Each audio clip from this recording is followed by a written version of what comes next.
Selamat datang di YouTube Firdaus Suyitno.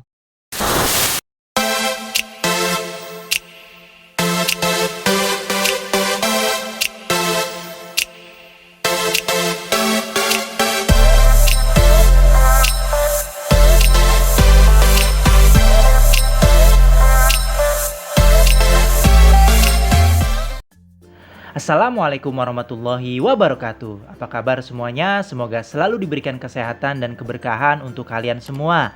Amin amin ya robbal alamin. Berjumpa lagi di video pembelajaran sejarah Indonesia kelas 11, materi kolonialisme dan imperialisme bangsa barat. Pada video kali ini kita akan belajar tentang kebijakan politik etis. Yuk kita mulai dengan membaca basmalah. Bismillahirrahmanirrahim. Nah, tujuan pembelajaran pada video kali ini diharapkan kalian mampu untuk menyebutkan tokoh pencetus politik etis, menjelaskan tujuan politik etis, menjelaskan dampak dari politik etis. Silakan untuk membuka buku catatannya untuk mencatat poin-poin penting yang terdapat di video kali ini. Yuk kita bahas tentang tujuan politik etis.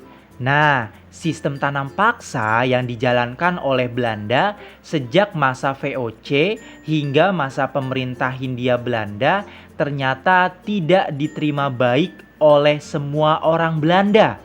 Penderitaan rakyat Nusantara yang tiada tara telah mengugah hati nurani sekelompok orang-orang Belanda dengan melancarkan kritik. Akhirnya, sistem tanam paksa berakhir di tahun 1863.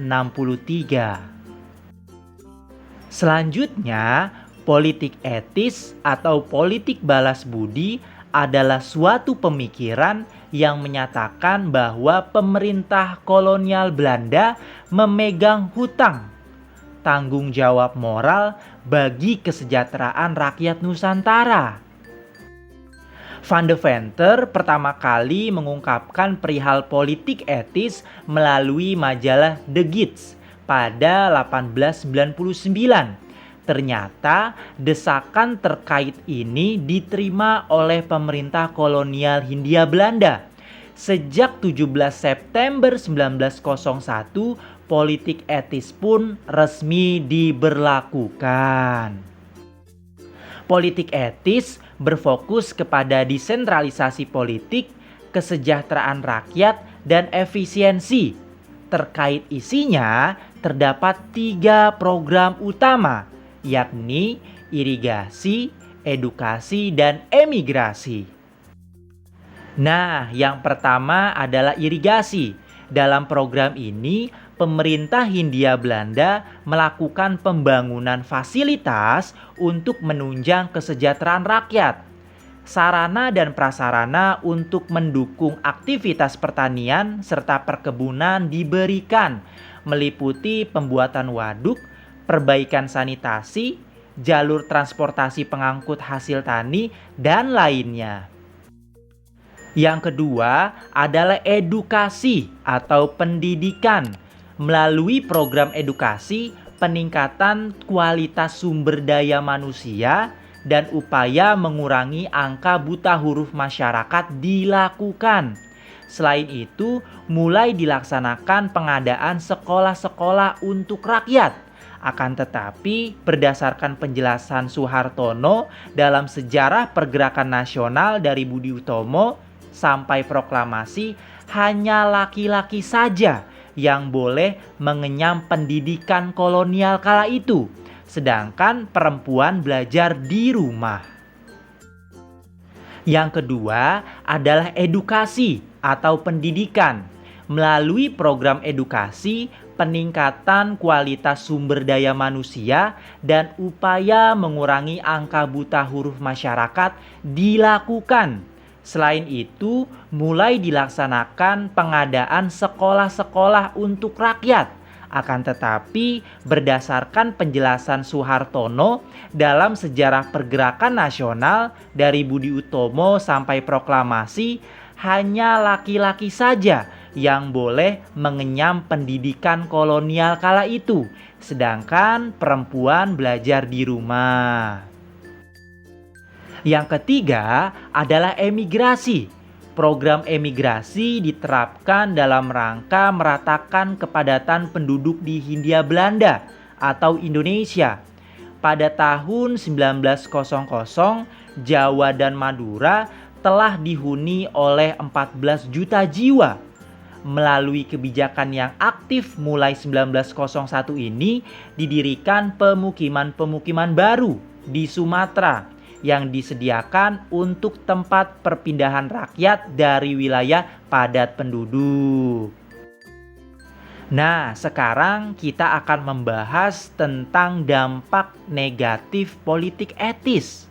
Awalnya, kebijakan politik etis memang terlihat menguntungkan rakyat Indonesia. Akan tetapi, dalam perjalanannya terjadi penyimpangan politik balas budi yang dilakukan oleh orang-orang Belanda itu sendiri. Nah, dalam program irigasi contohnya, upaya pengairan yang ditunjukkan untuk aktivitas pertanian tidak berjalan mulus. Air yang disalurkan ternyata hanya untuk orang-orang Belanda, sedangkan kaum pribumi seakan dipersulit sehingga menghambat kegiatan pertaniannya. Sedangkan dalam program edukasi, pemerintah kolonial Hindia Belanda ternyata punya niatan buruk. Mereka ingin memperoleh tenaga kerja dengan kualitas sumber daya manusia yang tinggi, namun dengan upah yang rendah. Program edukasi yang awalnya ditujukan untuk semua golongan, pada kenyataannya didominasi oleh orang-orang kaya atau dari kalangan bangsawan saja, sehingga terjadi diskriminasi dalam hal pendidikan. Meskipun terjadi penyelewengan yang menimbulkan dampak negatif, politik etis setidaknya juga menghadirkan beberapa dampak positif bagi bangsa Indonesia. Diterapkannya politik etis memicu lahirnya berbagai organisasi pergerakan dan perhimpunan yang bersifat daerah maupun nasional di Indonesia. Beberapa di antaranya adalah Budi Utomo, Sarekat Islam, Indis Partij, dan lain-lain. Program edukasi yang diberikan dalam politik etis melahirkan kaum terpelajar di kalangan pribumi.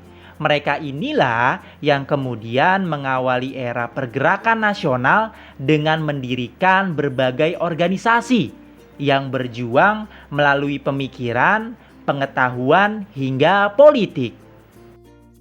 Nah, nantinya berbagai organisasi pergerakan ini berganti wujud menjadi partai politik yang memperjuangkan kesetaraan atau merintis upaya kemerdekaan bagi Indonesia.